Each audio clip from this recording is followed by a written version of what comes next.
ചിത്രം വടതരോർമൂലേ വൃദ്ധാ ശിഷ്യാ ഗുരുർയുവാം ഗുരോസ്തു മൗനം വ്യാഖ്യാനം ശിഷ്യാസ്തു ഛിന്നസംശയാ. ഹരേ ശരണമയ്യപ്പ. എല്ലാ പ്രിയപ്പെട്ട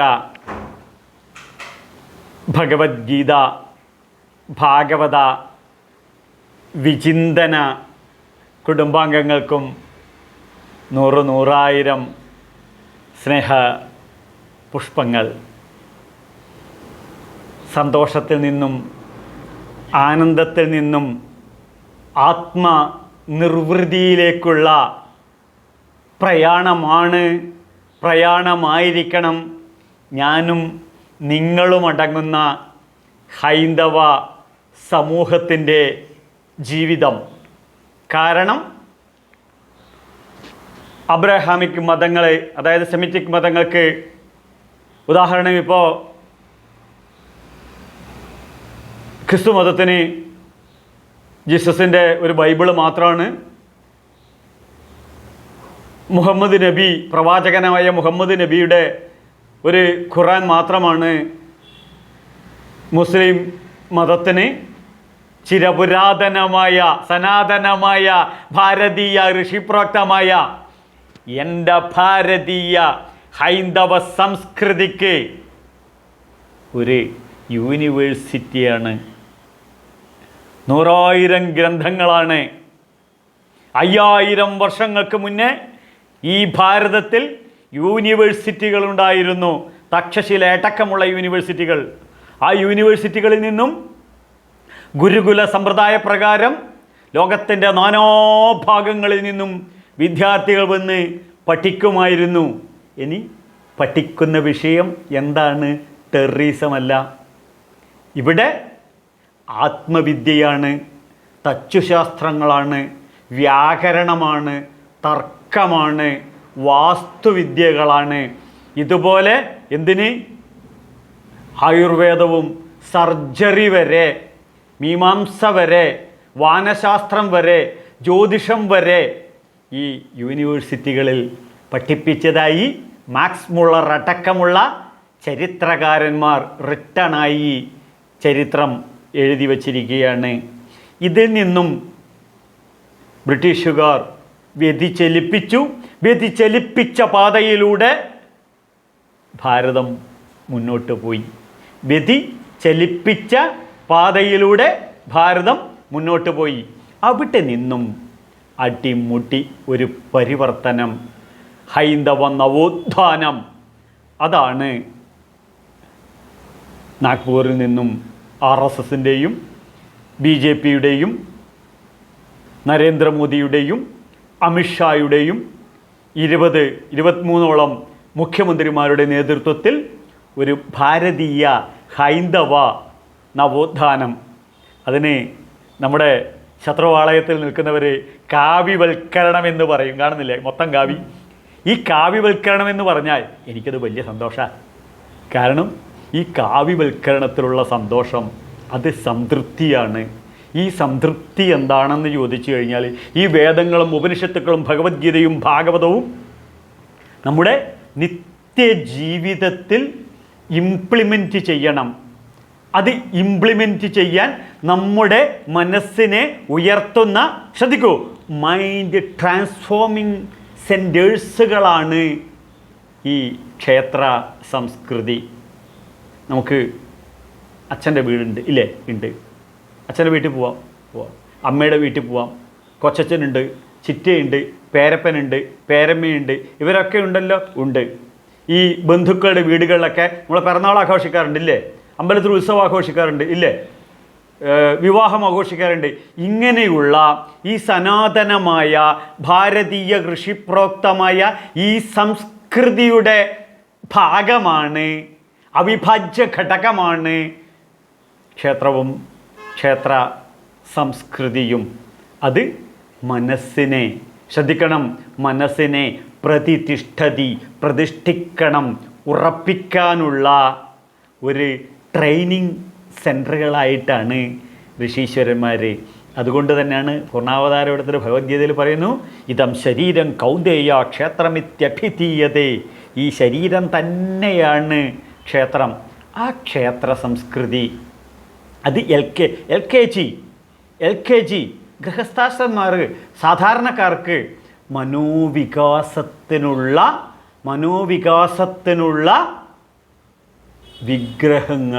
വിഗ്രഹങ്ങൾ അതാണ് പ്രതിഷ്ഠയും ക്ഷേത്രവും ക്ഷേത്ര സംസ്കാരവും. അപ്പോൾ ശ്രദ്ധിക്കണം, എന്താണ് മനുഷ്യ ജീവിതത്തിൻ്റെ ലക്ഷ്യമെന്ന് ചോദിച്ചു കഴിഞ്ഞാൽ വളരെ വ്യക്തമായിരിക്കണം ഓരോ ഹിന്ദുവിനും മറുപടി.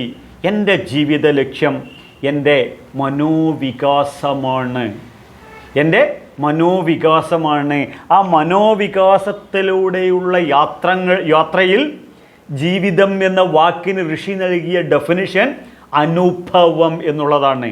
ഈ വേദം എന്ന വാക്കിൻ്റെ യഥാർത്ഥ അർത്ഥം അനുഭവം എന്നാണ്. കാരണം അവിടെ ഋഷിയുടെ അനുഭവമാണ്. ഈ അനുഭവമാണ് നമ്മൾ ഉൾക്കൊണ്ട്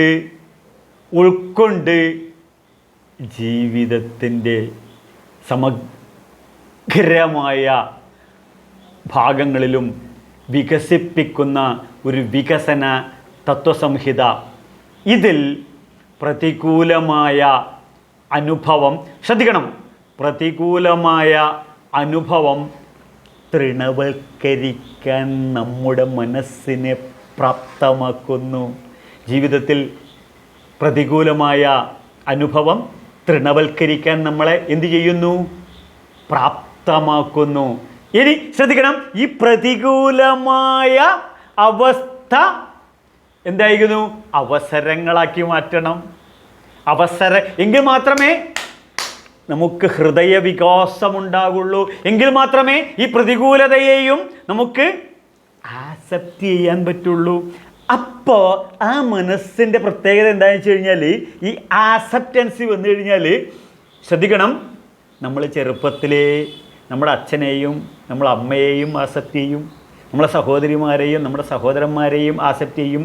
ഈ ആക്സെപ്റ്റൻസിയിലുള്ള സോഫ്റ്റ്വെയർ നാളെ നാം വിവാഹം ചെയ്തു കഴിഞ്ഞാൽ നമ്മളെ ഭാര്യയെ നമ്മൾ ആക്സെപ്റ്റ് ചെയ്യും, നമ്മളെ ഭർത്താവിനെ നമ്മൾ ആക്സെപ്റ്റ് ചെയ്യും, അതിൽ നമുക്കുണ്ടാകുന്ന സന്തതി പരമ്പരകളെ നമ്മൾ ആക്സെപ്റ്റ് ചെയ്യും. ശ്രദ്ധിക്കണം, വളരെ ശ്രദ്ധിക്കണം, എല്ലാവരെയും എല്ലാ സംസ്കാരവും എല്ലാം നാം ആക്സെപ്റ്റ് ചെയ്യുമ്പോൾ അവരെല്ലാവരും നമ്മളെയും ആക്സെപ്റ്റ് ചെയ്യും. അപ്പോൾ ഈ അവസരങ്ങൾ പ്രയോജനപ്പെടുത്തുക. അതുവരെയുള്ള ജീവിതം എന്ത്? ഭാഗവത ധർമാധിഷ്ഠിതമായി കൊണ്ടു നടക്കണം.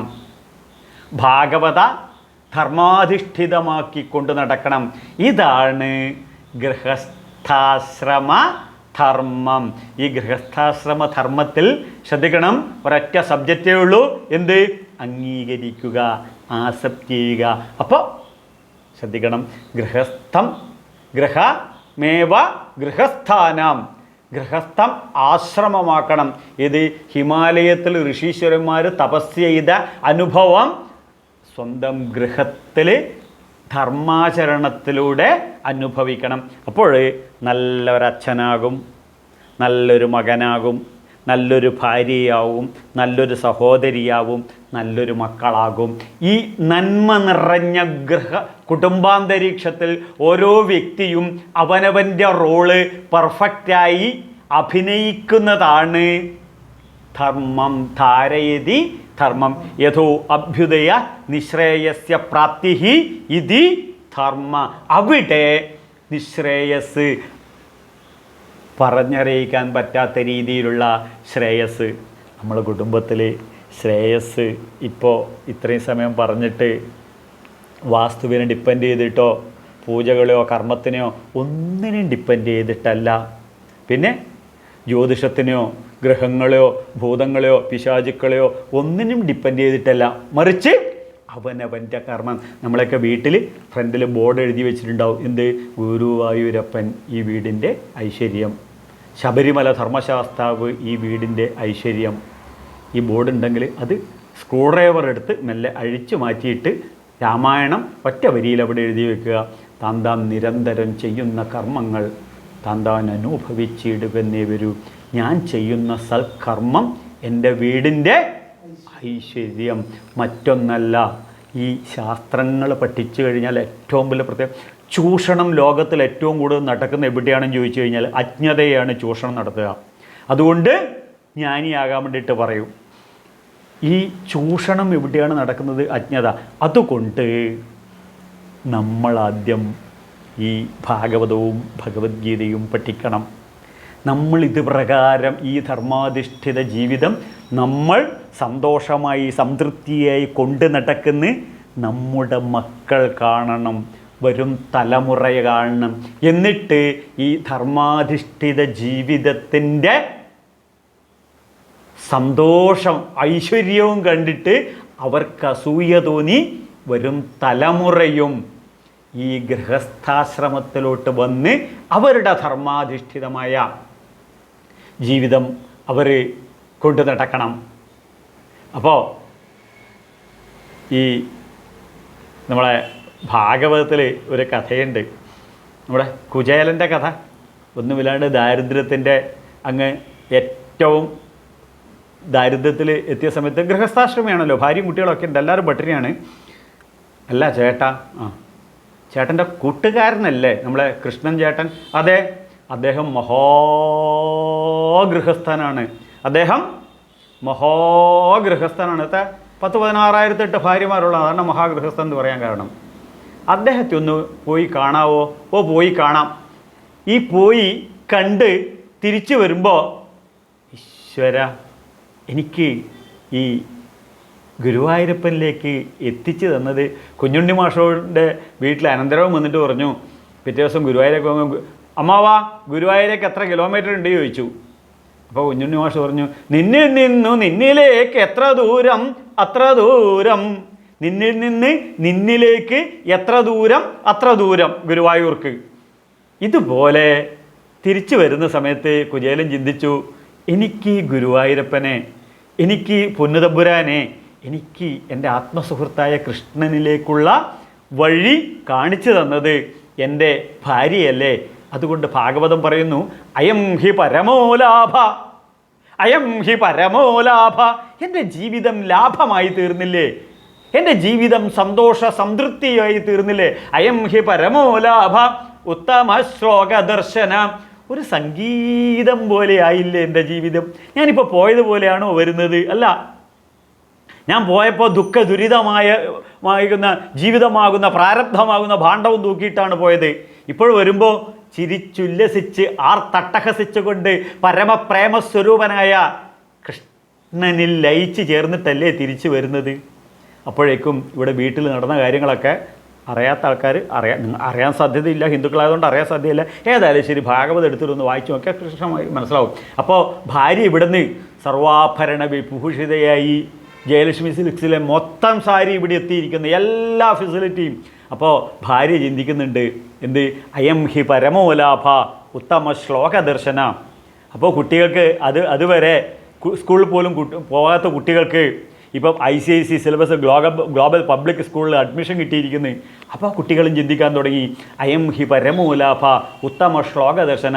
എൻ്റെ ജീവിതം സംഗീതാത്മകപരമായി. ഇതുപോലെ നിങ്ങളും ഞാനും അടങ്ങുന്ന ഹൈന്ദവ സമൂഹത്തിൻ്റെ ജീവിതം പരമമായ ലാഭമാക്കി തീർക്കാനാണ് ഈ ഭാഗവതം പഠിക്കുന്നത്.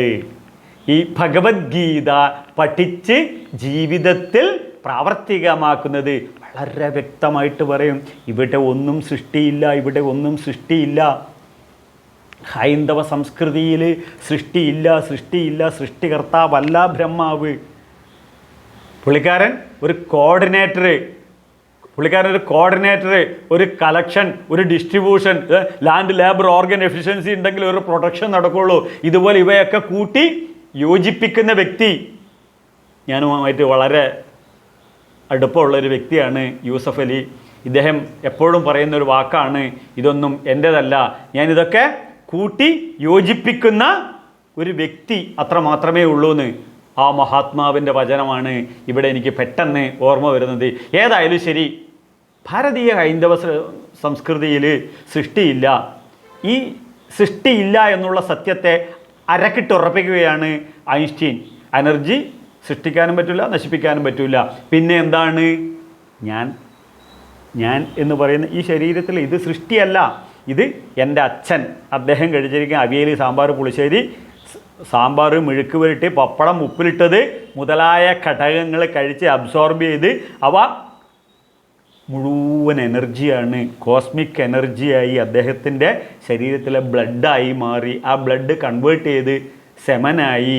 ആ സെമൻ യഗ്ഗുമായി സംയോജിച്ച് അവിടെ നഗ്നനേത അവ്യക്താനി ഭൂതാനി വ്യക്തമധ്യാനി ഭാരത, കൃഷ്ണരസന്നിഗ്ധമായി ശാസ്ത്രീയമായി അൾട്രാ മോഡേൺ സയൻസിന് പോലും ആസപ്റ്റ് ചെയ്യാവുന്ന രീതിയിലാണ് ഇവിടെ വിശദീകരിക്കുന്നത്. അവ്യക്താനി ഭൂതാനി, ഇലക്ട്രോൺ, പ്രോട്ടോൺ, ന്യൂട്രോൺ ആണ് ഈ പ്രപഞ്ചം. കുട്ടികൾക്ക് പെട്ടെന്ന് മനസ്സിലാവും, കൂടുതൽ അറിയാത്തവരെ അടിച്ചു നോക്കുക. ഏതായാലും ശരി, ഈ സെമൻ വികസിച്ച് ജനിക്കുകയാണ് എഗ്ഗുമായി സംയോജിച്ച്. അവിടെ വെറും 3 കിലോയുള്ള വ്യക്തി ഇപ്പോഴെന്തായി? 60 കിലോ ആയി വികസിച്ചു. ഇവിടെ assembling and expansion, 2 subject, assembling and expansion. ഈ പേന അസംബ്ലിങ് ചെയ്താണ്.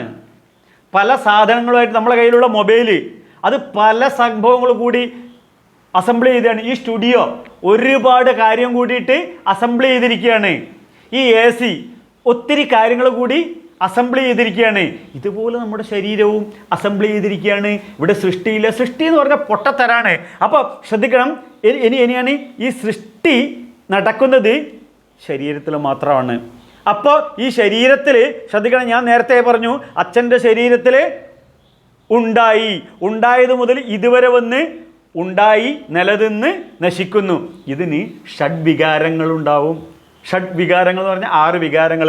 അസ്ഥി അച്ഛൻ്റെ ശരീരത്തിൽ ഉണ്ടായി, ജായതേ ജനിച്ചു, അമ്മയുടെ ശരീരത്തിൽ നിന്ന് ജനിച്ചു, അസ്ഥി ജായതേ വർദ്ധതേ വർദ്ധിച്ചു വന്നു, വിപരീതമതേ ഇത്തിരി ഒരു 40 വയസ്സ് കഴിയുമ്പോൾ വിപരീതമതേ. ഇനിയാണ് ശ്രദ്ധിക്കേണ്ടത് 60ാമത്തെ വയസ്സിൽ. അപ്പോൾ ശ്രദ്ധിക്കണം, ഷഡ്വികാരങ്ങൾ 60-ലെത്തുമ്പോഴേക്കും മനുഷ്യ ശരീരത്തിൽ ഷഷ്ടിപൂർത്തി. ഈ സമയത്ത് അൾട്രാ മോഡേൺ സയൻസ് പറയുന്നു 120 വയസ്സ് വരെയുള്ള മനുഷ്യ ജീവിതത്തിൽ 60 വയസ്സ് കഴിഞ്ഞാൽ ഡീഗ്രോത്താണ്. 60 വയസ്സ് കഴിഞ്ഞാൽ ഡീഗ്രോത്താണ്. ഇത് ഷഷ്ടിപൂർത്തിക്ക് നമ്മൾ ഒരു റിമൈൻഡർ ഇടുകയാണ് നമ്മുടെ ജീവിതത്തിൽ. Be careful, B alert. അപ്പോൾ ഈ ഷഷ്ടിപൂർത്തിയായിട്ട് അമ്പലക്കമ്മിറ്റിയിൽ പോയിട്ട് വീണ്ടും അവിടെ പോയിട്ട് മുക്കി തട്ടിപ്പറിക്കാനും വെട്ടിപ്പിടിക്കാനും നോക്കിയിട്ട് ഒരു കാര്യവുമില്ല. കാരണം നമ്മുടെ ജീവിതം അത് catch dum young and teach them. ചെറുപ്പത്തിലേ, വളരെ ചെറുപ്പത്തിലേ ഈ ശാസ്ത്രങ്ങളെ ശാസ്ത്രീയമായി അപഗ്രഥനം ചെയ്ത് പഠിക്കുകയാണെങ്കിൽ ഈ 60 വയസ്സ് കഴിയുമ്പോഴേക്കും ശ്രദ്ധിക്കണം, വയസ്സ് കൂടുന്തോറും ശരീരത്തിൻ്റെ ആരോഗ്യം കുറഞ്ഞു വരും. ശരീരത്തിൻ്റെ ആരോഗ്യം കുറഞ്ഞു വരുമ്പോൾ മനഃശക്തിയും കുറഞ്ഞു വരും. മനഃശക്തിയും ശരീരശക്തിയും കുറഞ്ഞു വരുമ്പോൾ മനസ്സെത്തുന്ന സ്ഥലത്ത് ശരീരം എത്താതിരിക്കുമ്പോൾ ഭാര്യയിൽ നാം ദർശിക്കുന്നത് സൗന്ദര്യവും സ്നേഹവുമല്ല, കുറ്റവും കുറവുമായിരിക്കും. ഭർത്താവിന് മുട്ടുവേദന എന്ന് പറയുമ്പോൾ നമ്മൾ പറയും ശരണമയ്യപ്പ. അപ്പോൾ ശ്രദ്ധിക്കണം, ഈ 60 വയസ്സ് കഴിഞ്ഞാൽ നമ്മുടെ ജീവിതം സന്തോഷ സംതൃപ്തിയോടുകൂടി കൊണ്ടുപോകണമെന്നുണ്ടെങ്കിൽ വളരെ ചെറുപ്പം മുതലേ ഈ ഭാഗവതവും ഭഗവത്ഗീതയും പഠിക്കണം. എന്തിനാണ്? പഠിച്ചു കഴിഞ്ഞാൽ നമ്മുടെ ജീവിതം അസറ്റായി മാറും, അല്ലെങ്കിലോ അസത്തായി മാറും. അസത്തായി മാറിക്കഴിഞ്ഞാൽ ശ്രദ്ധിക്കണം, ഭാര്യ ശരിയല്ല, ഭർത്താവ് ശരിയല്ല, മക്കൾ ശരിയല്ല, കുഞ്ഞുമക്കൾ ശരിയല്ല, അവർ കാട്ടുന്നത് അത് ശരിയല്ല, ഇത് ശരിയല്ല, ആരും ശരിയല്ല. ഇത്തമോരൊന്ന് ചിന്തിച്ചിരിക്കവേ ചത്തുപോകുന്നു പാവം. ശിവ ശിവ ശിവ ശിവ ചത്തുപോകുന്നു പാവം ശിവ ശിവ ഈ മംഗളകരമായിട്ടുള്ള ജീവൻ അങ്ങോട്ട് ശിവ അങ്ങോട്ട് പോയി കഴിഞ്ഞാൽ പിന്നെ ഇത് ശവമായി പോവും. അപ്പോൾ കൊണ്ടുപോയി വീട്ടുകാർ കൂട്ടി കൊണ്ടുപോയിട്ട് കത്തിച്ച് കളയും. അപ്പോൾ കത്തിച്ച് കളയേണ്ടതല്ല ജീവിതം എന്നാണ് ഇവിടെ ഭഗവാൻ നമ്മോട് ഓർമ്മിപ്പിക്കുന്നത്. ശരണമയ്യപ്പ ഗുരുവായൂർ പ്രസാദാന്ന് രാവിലെ സഹധർമ്മിണി ഗുരുവായൂർ പോയിട്ട് പ്രസാദം കൊണ്ടുവന്നിട്ടുണ്ടായിരുന്നേ. ശരണമയ്യപ്പ. അപ്പോൾ ഇങ്ങനെ ദുഃഖ ദുരിതങ്ങളിൽ തകർന്ന് തരിപ്പണമായി ഓരോ നിമിഷവും മരണത്തിലേക്ക് കാലെടുത്ത് വെച്ച് നശിക്കേണ്ടതല്ല ജീവിതം എന്ന് പറയുകയാണ് ഭഗവാൻ. പൂർണ്ണാവതാരമെടുത്ത് നമ്മെ പഠിപ്പിക്കുന്നു. ജന്മമൃത്യു ജരാവ്യാധി, ജന്മ മൃത്യു ജരാവ്യാധി വിമുക്തോ അമൃതമശ്നുതേ. ഇതിൽ നിന്നും പുറത്ത് കിടക്കണം. ഏതിൽ നിന്നും ജന്മ മൃത്യു ജരാ വ്യാധി. ജര എന്ന് ചോദിച്ചു കഴിഞ്ഞാൽ ശരീരത്തിൽ വരുന്ന ഇതുകൾ, വ്യാധി മനസ്സിനെ ബാധിക്കുന്ന അലട്ടുന്ന അസുഖങ്ങൾ, ജന്മം മുതൽ മരണം വരെയുള്ള ഇതിൽ നിന്നും എല്ലാം പുറത്ത് കിടക്കാനുള്ള വഴികളാണ് ഭഗവാൻ ഭഗവത്ഗീത എന്ന ധർമ്മശാസ്ത്രത്തിലൂടെ 7ാമത്തെ അധ്യായത്തിൽ ശ്രദ്ധിക്കണം. ജ്ഞാനവിജ്ഞാനയോഗം, ജ്ഞാന വിജ്ഞാന. അപ്പോൾ തിരുമേനി അത് രണ്ടും ഒന്നല്ലേ? ഒന്ന് തന്നെയാണ്. ജ്ഞാനം എന്ന് പറഞ്ഞു കഴിഞ്ഞാൽ കേട്ടറിവ്, പഠിച്ചറിവ്, ശ്രുതി. വിജ്ഞാനം എന്ന് പറഞ്ഞു കഴിഞ്ഞാൽ അനുഭവിച്ചറിവ്. കമ്പി തൊടരുത്, പ്ലഗിൽ കയറരുത്, ഷോക്കടിക്കും. ഓ ശരി, ഷോക്കടിക്കും. അതാണ് ജ്ഞാനം. അപ്പോൾ വിജ്ഞാനമോ ആ പ്ലഗിൻ്റെ ഉള്ളിൽ ഒരു വിരലിട്ട് നോക്കി സ്വിച്ച് ഓണക്കണം, ബ്ലും മനസ്സിലായിക്കോളും വിജ്ഞാനം എന്താണെന്ന്. ഞാൻ പറഞ്ഞു എന്ന് പറയരുത്, എഴുതി വെക്കുകയും ചെയ്യരുത്, പിന്നെ എനിക്കാവും അതിൻ്റെ ഉത്തരവാദിത്വം. ഏതായാലും ശരി, 7ാമത്തെ അധ്യായമായ ജ്ഞാനവിജ്ഞാന യുഗത്തിൽ ശ്രീ ഭഗവാനുവാച. എന്താണ്? ശ്രീ ഭഗവാനുവാച. ഭഗവാനാണ് പറയുന്നത്. സർവഭഗങ്ങളുമുള്ള ഐശ്വര്യങ്ങളുമുള്ള അന്തരാത്മാവാണ്. ശ്രദ്ധിക്കണം, എൻ്റെ ബുദ്ധിയോടാണ് പറയുന്നത്, എൻ്റെ ബോധത്തോടാണ് പറയുന്നത്, എൻ്റെ ചിന്തകളോടാണ് പറയുന്നത്, എന്നോടാണ് പറയുന്നത്. എന്ത്? മയ്യാസക്തമന പാർത്ഥ യോഗം യുജ്ജൻ മദാശ്രയം അസംശയം സമഗ്രം മാം യഥാ ജ്ഞാസ്യസി തച്ഛൃണു. യഥാ ജ്ഞാസ്യസി തച്ഛൃണു. ഹേ പരമാർത്ഥജ്ഞാനിയായ പൃഥയുടെ പുത്ര, പൃഥ്വിയുടെ ഭൂമിദേവിയുടെ പുത്ര, നിന്റെ മനസ്സിനെ നീ സ്വസ്ഥതയിലിരുത്തൂ. പാർത്ഥ, എന്ത് ചെയ്യണം? ഒരു മനുഷ്യൻ്റെ ഫണ്ടമെൻ്റൽ ഡ്യൂട്ടിയാണ് അവൻ്റെ മനസ്സിനെ. ഇപ്പം എങ്ങനെയാണ് മനസ്സ്? മർക്കടസ്യ സുരപാനം മധ്യേ വൃശ്ചികധ്വംസനം. മർക്കടസ്യ സുരപാനം, കുരങ്ങൻ പോയിട്ട് മദ്യപിച്ച് അങ്ങനെ ഉണ്ടാവുക, അതേ അവസ്ഥ. മർക്കടസ്യ സുരപാനം മധ്യേ വൃശ്ചികധ്വംസനം. അങ്ങനെ കുരങ്ങൻ കള്ളു കുടിച്ച് തുള്ളി തുള്ളി തുള്ളി ഒരു സാധാരണ തുള്ളിക്കൊണ്ടിരിക്കുന്നതാണ് കുരങ്ങൻ എന്ന് പറഞ്ഞു കഴിഞ്ഞാൽ അതിൻ്റെ അർത്ഥം നരൻ, വാൽ ഉള്ള നരൻ, തുള്ളി തുള്ളി തുള്ളി പോന്നവൻ എന്നുള്ളതാണ് വാനരൻ എന്നുള്ളതിൻ്റെ അർത്ഥം. അവന് കള്ളും കൂടെ കുടിച്ചാൽ ഒന്നും കൂടെ തുള്ളും. എന്നിട്ട് ഇവനൊന്ന് ഒരു മിനിറ്റ് ഇരുന്ന് കഴിഞ്ഞാൽ പിന്നെ കുണ്ടിക്ക് ഒരു തേളും കൂടെ കടിച്ചു.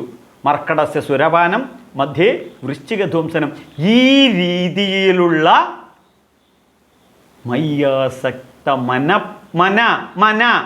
ഈ മനസ്സ് പാർത്ഥ, പരമാർത്ഥജ്ഞാനം അനുഭവിച്ചിരിക്കുന്ന, പഠിക്കുന്നതിന് മുന്നേ നിന്റെ മനസ്സാണ് ഈ രീതിയിലുള്ള മനസ്സ്, തുള്ളി തുള്ളി കളിക്കുന്നത്. ഈ മനസ്സ്, ഹേ പരമാർത്ഥജ്ഞാനിയായ പാർത്ഥ, നിന്റെ മനസ്സിനെ ശ്രദ്ധിക്കൂ, നീ സ്വസ്ഥതയിലിരിക്കൂ. ഭഗവത്ഗീതയിൽ ഒരൊറ്റ സബ്ജക്റ്റ് എക്സ്പാൻഷൻ ചെയ്തിട്ടാണ് 700 ശ്ലോകങ്ങളായിട്ട് ഭഗവാൻ പറയുന്നത്. ഈ തുള്ളിക്കളിക്കുന്ന കുരുക്ഷേത്ര യുദ്ധഭൂമിയിൽ യുദ്ധം എല്ലാം കണ്ട് ഭ്രമിച്ചിരിക്കുന്ന അർജുനൻ്റെ മനസ്സിനെ ലക്ഷ്യം കാണാതെ, അമ്പെയ്യാൻ പറ്റാതെ തലകറങ്ങി വീണിട്ടുള്ള അർജുനനെ മനസ്സ് സ്വസ്ഥമാക്കാനാണ് ഭഗവത്ഗീത ഭഗവാൻ പറഞ്ഞു കൊടുക്കുന്നത്. അപ്പോൾ നമുക്കും പറയാനുള്ളത് ഒന്ന് മാത്രമേ ഉള്ളൂ, സ്വസ്ഥത. നമ്മൾ ബഹളം വെക്കുമ്പോൾ പറയില്ലേ, എൻ്റെ പൊന്നു ഭാര്യയെ നീ എനിക്കൊരല്പം സ്വസ്ഥത തരൂ. അപ്പോൾ എൻ്റെ പൊന്നു ഗോപാലൻ നായരെ അങ്ങ് എനിക്കൊരു ഇത്തിരി മനസ്സമാധാനം തരൂ, ഇത്തിരി സ്വസ്ഥത തരൂ. സ്വസ്ഥത എന്ന് പറഞ്ഞാൽ അവനവനിലിരിക്കുക എന്നുള്ളതാണ്. യോഗം യുജ്വൻ മതാശ്രയ. അതിന് എന്ത് ചെയ്യണം? നീ എൻ്റെ ശാസ്ത്രത്തെ ആശ്രയിക്കൂ. യോഗം യുജ്വൻ മതാശ്രയ. ഗുരുവായൂരുള്ള കൃഷ്ണനെ ആശ്രയിച്ചിട്ട് ഞാൻ നന്നാവുന്നുണ്ടെങ്കിൽ ആദ്യം അവിടുത്തെ തന്ത്രി നന്നാവണമായിരുന്നു, പിന്നീട് അവിടുത്തെ മേശാന്തിമാർ നന്നാവണമായിരുന്നു, പിന്നീട് അവിടുത്തെ ജീവനക്കാർ നന്നാവണമായിരുന്നു, പിന്നീട് അവിടുത്തെ മെമ്പർമാർ നന്നാവണമായിരുന്നു. ആരും നന്നായിട്ടില്ല എന്നുള്ള സത്യത്തിനകത്ത് മനസ്സിലാക്കണം. മതാശ്രയ എന്ന് പറഞ്ഞ അർത്ഥം ഗുരുവായൂരപ്പനെ ആശ്രയിച്ചതുകൊണ്ടല്ല, മറിച്ച് ഗുരുവായൂരപ്പൻ പറഞ്ഞിരിക്കുന്ന ഭഗവത്ഗീത പഠിക്കുന്നവർക്ക് യോഗം യുജ്വൻ മതാശ്രയ. അതിന് നീ എൻ്റെ ശാസ്ത്രത്തെ ആശ്രയിക്കുക. മതാശ്രയ, നീ എന്നെ ആശ്രയിക്കുക. മനസ്സിലായില്ല അല്ലേ? ഇന്ത്യൻ സ്വാതന്ത്ര്യ സമരത്തിൽ അഹിംസാധിഷ്ഠിതമായി ശ്രീമദ് ഭഗവത്ഗീത കക്ഷത്തിൽ വെച്ചിട്ട് ഗാന്ധിജീനെ ആശ്രയിച്ചിട്ട് ഭഗവത്ഗീതേനെ ആശ്രയിച്ചിട്ട് അദ്ദേഹത്തിൻ്റെ കൂട്ടത്തിൽ പോയപ്പോൾ സൂര്യനസ്തമിക്കാത്ത സാമ്രാജ്യത്തിനുടമയായ ബ്രിട്ടീഷുകാർ കെട്ടും കെട്ടി ഈസ്റ്റ് ഇന്ത്യ കമ്പനിക്കാർ ഇവിടുന്ന് പോയി. മനസ്സിലായല്ലോ? ഇതാണ് മതാശ്രയ. ഭഗവത്ഗീതയെ ആശ്രയിച്ചു, സ്വാതന്ത്ര്യം ലഭിച്ചു. ഇതുപോലെ ഓരോ വ്യക്തിക്കും സർവത്ര സ്വതന്ത്രമാക്കുകയാണ് ഭഗവത്ഗീത. നേരത്തെ ഭഗവത്ഗീതയുടെ അവസാനം എന്താ പറഞ്ഞിട്ടുള്ളത് ഭഗവാൻ? യഥേച്ഛസി തഥാ കുരു. നിൻ്റെ ഇഷ്ടം പോലെ നീ ജീവിക്കൂ. നോക്കൂ, ജനിച്ചിട്ട് 3-ാമത്തെ മണിക്കൂറിൽ കുഞ്ഞിന് മരുന്ന് കൊടുക്കണമെന്ന് പറഞ്ഞ് കയ്പുള്ള മരുന്ന് ആ കുഞ്ഞിന് എഴുതി വായിലേക്ക് വെച്ച് കൊടുത്താൽ ആ കുഞ്ഞ് 3 മണിക്കൂർ കഴിഞ്ഞ് തുപ്പിക്കളയോ മരുന്ന്, കയ്പായതുകൊണ്ട്. അപ്പോൾ ആ കുഞ്ഞിന് എവിടെ കൊണ്ടുപോയാലും കുഞ്ഞ് അനങ്ങാതിരിക്കും. ആ അമ്മയുടെ മുലഞ്ഞിട്ട് കിട്ടിക്കഴിഞ്ഞാൽ അപ്പോൾ അത് വലിച്ചു കുട്ടിക്കും. യഥേച്ഛസി തഥാ കുരു. സ്വന്തം ഇഷ്ടപ്രകാരം മാത്രമേ ജനിച്ച കുഞ്ഞു പോലും നിൽക്കുള്ളൂ. അതുകൊണ്ട് ആ ഐഡിയയാണ് ഇവിടെ ഭഗവാൻ ഇംപ്ലിമെൻ്റ് ചെയ്തിരിക്കുന്നത്. അതിന് എൻ്റെ ശാസ്ത്രത്തെ ആശ്രയിക്കൂ. ഉദാഹരണം, നമുക്ക് പുഴയുടെ അക്കരെ പോകണമെന്നുണ്ടെങ്കിൽ ഒരു വള്ളം വേണം, ഒരു ഫസ്റ്റ് ഫ്ലോറിലോട്ട് കയറുന്നുണ്ടെങ്കിൽ ഏണി വേണം. LKG പഠിക്കുന്ന കുട്ടികളെ A for apple, B for banana, ഇത് പറയുന്നത് പോലെ B for Bhagavad Gita, B for Bhagavatam. ഇതിനെ ആശ്രയിക്കുന്നതാണെങ്കിൽ യുജ്ജൻശീലൻ, ജീവിത ശൈലി. യുജ്ജൻശീലൻ എന്ന് വെച്ച് കഴിഞ്ഞാൽ മറ്റൊന്നുമല്ല, ജീവിത ശൈലി. അപ്പോൾ ശ്രദ്ധിക്കണം, നമുക്ക് മാറ്റാൻ പറ്റുന്നത് ഒന്ന് മാത്രമേ ഉള്ളൂ, നമ്മുടെ ജീവിതത്തിൻ്റെ ശൈലികൾ. നമ്മുടെ സ്വഭാവം മാറ്റാൻ പറ്റില്ല, മറിച്ച് നമ്മുടെ ജീവിത ശൈലി നമുക്ക് മാറ്റാൻ പറ്റുക. ആ ജീവിത ശൈലി ഒന്ന് നമ്മൾ അട്ടിമുട്ടി പരിവർത്തനം വരുത്തണം. എന്താണ് പരിവർത്തനം വരുന്നത്? ഇപ്പോൾ നാം ചെയ്തുകൊണ്ടിരിക്കുന്ന എന്തൊക്കെയാണെന്നുള്ളൊരു ഒരു പോസ്റ്റ്മോർട്ടം നടത്തുകയാണെങ്കിൽ മദ്യവും മയക്കുമരുന്നും മുതലായ സാമൂഹിക ആധാർമികതയുണ്ടെന്നുണ്ടെങ്കിൽ ആരോഗ്യം പരമം ധനം എന്ന വേദവിഹിത ജീവിതത്തിന് വിപരീതമായിരിക്കും നമ്മുടെ ജീവിതത്തെ നാം സ്വയം കുഴിതോണ്ടും കുഴിമന്തി ശവന്തീനികളാകുന്നുണ്ടെങ്കിൽ. അപ്പോൾ ശ്രദ്ധിക്കണം, അടിമുടി ജീവിതശൈലിയിൽ ഒരു പരിവർത്തനം വരുന്നതാണെങ്കിൽ അസംശയം സമഗ്രമാം.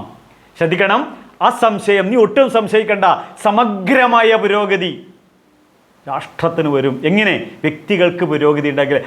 അസംശയം സമഗ്രമാം. നിന്റെ ജീവിതത്തിന് അടിമുടി ഒരു പരിവർത്തനം നീ വരുത്തി കഴിഞ്ഞാൽ സമഗ്രമായ പുരോഗതി. ഞാൻ ചോദിക്കട്ടെ, ഭഗവാൻ പൂർണ്ണാവതാരം എടുത്തിട്ട് ശ്രീമദ് ഭഗവത്ഗീതയിൽ 7-ാം അധ്യായത്തിൽ 1-ാമത്തെ വാക്കായിട്ട് ജീവിതം സമഗ്രമായ പുരോഗതി ഇതുവഴി നിങ്ങൾക്ക് നേടാമെന്ന് പറഞ്ഞു കഴിഞ്ഞാൽ പിന്നെന്താ നമ്മൾ സംശയിക്കേണ്ടത്? അസംശയം. ഇവിടെ സംശയമാണ്. കാരണം സംശയത്തിൻ്റെ ലോകത്തിലാണ് ആധുനിക മനുഷ്യൻ ജീവിക്കുന്നത്. അതാണ് എല്ലായിടത്തും ക്യാമറ ഫിറ്റ് ചെയ്തിരിക്കുന്നത്.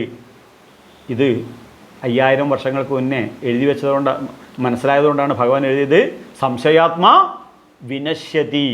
ഇനി വേറൊരു കുറച്ച് കട്ടുപ്പമായിട്ട് ഭഗവാൻ പറയുന്നുണ്ട്, ചിത്വൈനം സംശയം യോഗമാ തിഷ്ഠോത്തിഷ്ഠ ഭാരത. ചിത്വൈനം സംശയം, നിന്റെ സംശയത്തിനെ നീ ജ്ഞാനമാകുന്ന ഖഡ്ഗം കൊണ്ട് വെട്ടിമുറിച്ച് ദൂരക്കളയൂ.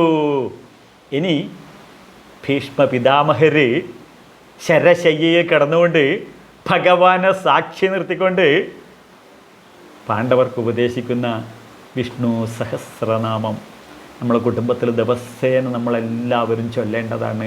എന്താണ്? സത്കീർത്തി ചിഹ്ന സംശയ. ചിഹ്ന സംശയ, സംശയത്തിനെ ചിഹ്ന ഭിന്നമാക്കി കഴിഞ്ഞു കഴിഞ്ഞാൽ അവശേഷിക്കുന്ന ജീവിതമാണ് സത്കീർത്തി. എല്ലാത്തിലും വൻ വിജയം നേടാൻ നിനക്ക് സാധിക്കുമെന്നാണ് ഭീഷ്മ പിതാമഹര് പറയുന്നത്. ഒട്ടും സംശയിക്കേണ്ട. ഞാൻ സമഗ്രമാണ്, ഞാൻ സമഗ്രമാണ്, ഞാൻ സമ്പൂർണമാണ്. നിനക്ക് പൂർണ്ണതയുടെ മാർഗം, നിനക്ക് നിൻ്റെ ജീവിതം സമ്പൂർണ്ണ സന്തോഷ സംതൃപ്തിയാക്കാൻ വേണ്ടി നിന്നെ കൈപിടിച്ചുയർത്താനുള്ള മാർഗങ്ങൾ പറഞ്ഞു തരുന്ന ഒരു പൂർണ്ണാവതാരമാണ് ഞാൻ. ഇതാണ് കൃഷ്ണൻ ഇവിടെ പറയുന്നത്. അത് നമ്മൾ മനസ്സാക്കണം, അത് നമ്മൾ ഉൾക്കൊള്ളണം. ഇത് ബഹുരസമായിട്ട് ശ്രീമദ് ഭാഗവതത്തിൽ പറയുന്നു. ഓം നമോ ഭഗവതേ തുഭ്യം വാസുദേവായ വിഷ്ണവേ പുരുഷായ ആദിബീജായ. ശ്രദ്ധിക്കണം, പൂർണ്ണബോധായ തേ നമഃ. ഭാഗവതം പഠിക്കണം, ഭാഗവതം ജീവിതത്തിൽ പ്രാവർത്തികമാക്കണം. നിങ്ങൾക്കെല്ലാവർക്കും അറിയാം, മുൻ ശബരിമല മേശാന്തിയും കൃഷ്ണ യജുർവേദ പണ്ഡിതനും ഭാഗവതോത്തമനുമായ എൻ്റെ അച്ഛൻ എന്നെ പഠിപ്പിച്ച വേദ ചിന്തകളും അദ്വൈത വേദാന്തങ്ങളും ശ്രീമദ് ഭഗവത്ഗീതയും ഒപ്പം ഈ ഭാഗവതമെന്ന ധർമ്മശാസ്ത്രവും യഥാ ജ്ഞാസ്യസി. ഇപ്രകാരം നിൻ്റെ മനസ്സിനെ സ്വസ്ഥമാക്കാൻ നീ അറിയുന്നുവോ, നീ അറിയുന്നുവോ? യഥാ ജ്ഞാസ്യസി എന്ന് പറയുന്നുണ്ട്. ഇപ്രകാരം നിൻ്റെ മനസ്സിനെ നീ സ്വസ്ഥമാക്കാൻ നീ അറിയുന്നുവോ? നീ അറിയുന്നുണ്ടെങ്കിൽ നീ ഉയരണം, നീ ഉണരണം, നീ വളരണം. അതിന് നീ എന്ത് ചെയ്യണം? മൈൻഡ് എക്സർസൈസ് ചെയ്യണം. മൈൻഡ് എക്സർസൈസ് ചെയ്യണം. മൈൻഡ് എക്സർസൈസ് ചെയ്യാനുള്ളതാണ് വിഷ്ണു സഹസ്രനാമം. ന്യൂറോ സൈക്കോ ലിംഗ്വിസ്റ്റിക് എഫക്റ്റുള്ള ഭഗവത്ഗീതയിലെ ഓരോ മന്ത്രങ്ങളും ബ്രെയിനിലൂടെ കടത്തിവിട്ട് കഴിഞ്ഞാൽ മൈൻഡ് എക്സർസൈസായി. അപ്പോൾ ഗീതാനുഷ്ഠാനം ചെയ്യുന്നു. ഗീത ജീവിതത്തിൽ നിഷ്ഠമായി അനുഷ്ഠാനം ചെയ്യുന്നുണ്ടോ എങ്കിൽ ശ്രദ്ധിക്കണം, എങ്കിൽ ഡിസ്റ്റർബ്ഡ് മൈൻഡിൽ നിന്നും പീസ്ഫുൾ മൈൻഡിലേക്ക് നമുക്ക് ഉയരാം. ഡിസ്റ്റർബ്ഡ് മൈൻഡിൽ നിന്നും പീസ്ഫുൾ മൈൻഡിലേക്ക് നമുക്ക് ഉയരാം. പീസ്ഫുൾ മൈൻഡിൽ നിന്നും കാം ആൻഡ് ക്വയറ്റായിട്ടുള്ള മൈൻഡിലേക്ക് നമുക്ക് ഉയരാം. ഭഗവാൻ പറയുന്നതാണ് അശാന്തസ്യ കുതസുഖം. അശാന്തി എന്ന് പറഞ്ഞു കഴിഞ്ഞാൽ ഡിസ്റ്റർബ്ഡ് മൈൻഡ്. ഇവൻ എവിടെ സുഖം? സുഖമാണ് നീ ജീവിതത്തിൽ ആഗ്രഹിക്കുന്നതെങ്കിൽ ഭഗവത്ഗീത പഠിച്ച് ജീവിതത്തിൽ ഇംപ്ലിമെൻ്റ് ചെയ്യണം. സ്ട്രെസ്സും സ്ട്രെയിനും 100% ഒഴിവാക്കാം. സ്ട്രെസ്സും സ്ട്രെയിനും 100% ഒഴിവാക്കാം. എൻ്റെ ഗുരുവാണ് സ്വാമി സത്യാനന്ദ സരസ്വതി തിരുവടികൾ.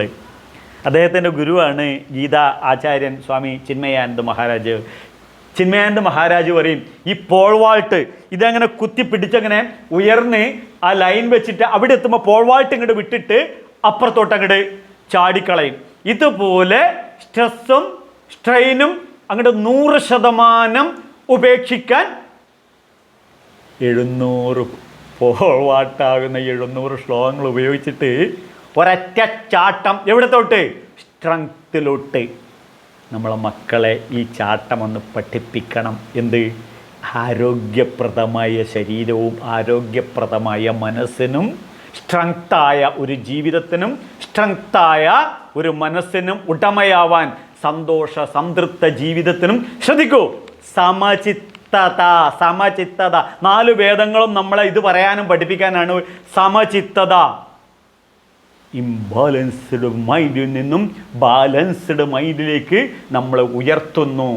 ഇതിന് ക്ഷേത്രവും ക്ഷേത്ര സംസ്കൃതിയും ബേസിക്കലായിട്ട് നാം പ്രയോജനപ്പെടുത്തി പിന്നീട് ഭഗവത്ഗീത എന്ന ധർമ്മശാസ്ത്രത്തിലൂടെയും ഭാഗവതം എന്ന ധർമ്മശാസ്ത്രത്തിലൂടെയും നാം ഉയരുകയാണെന്നുണ്ടെങ്കിൽ അത് കൃത്യമായിട്ട് പറഞ്ഞെന്നുണ്ടെങ്കിൽ ശ്രീമദ് ഭാഗവത മാഹാത്മ്യത്തിൽ 2-ാം അധ്യായത്തിൽ 1-ാമത്തെ ശ്ലോകം നോക്കണം.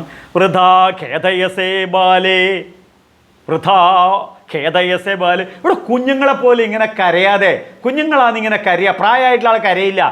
വൃഥാ ഖേദയസേ ബാലേ അഹോ ചിന്താതുരാ കഥം, അഹോ ചിന്താതുരാ കഥം ശ്രീകൃഷ്ണ ചരണംഭോജം, ശ്രീകൃഷ്ണ ചരണംഭോജം, ശ്രീകൃഷ്ണ ചരണംഭോജം സ്മരേ ദുഃഖം ഗമിഷ്യതി, സ്മരേ ദുഃഖം ഗമിഷ്യതി.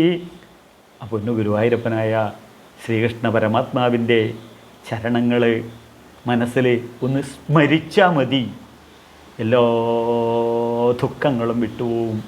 ആ ദുഃഖങ്ങൾ വിട്ടുപോയിട്ടുള്ള സന്തോഷ സംതൃപ്ത ജീവിതം എനിക്കും നിങ്ങൾക്കും ജീവിതത്തിൽ പ്രാവർത്തികമാക്കാൻ ഭാഗവതം പഠിക്കണം, ഭഗവത്ഗീത പഠിക്കണം, നമ്മളെ മക്കളെ പഠിപ്പിക്കണം, വരും തലമുറയെ പഠിപ്പിക്കണം. അതിന് ഈ ചാനൽ ലൈക്ക് ചെയ്യണം, ഷെയർ ചെയ്യണം, സബ്സ്ക്രൈബ് ചെയ്യണം, എല്ലാവരിലും എത്തിക്കണം. നിങ്ങൾക്കെല്ലാവർക്കും ആയുരാരോഗ്യ സൗഖ്യം നേർന്നുകൊണ്ട് ലോക സമസ്ത സുഖിനോ ഭവന്തു.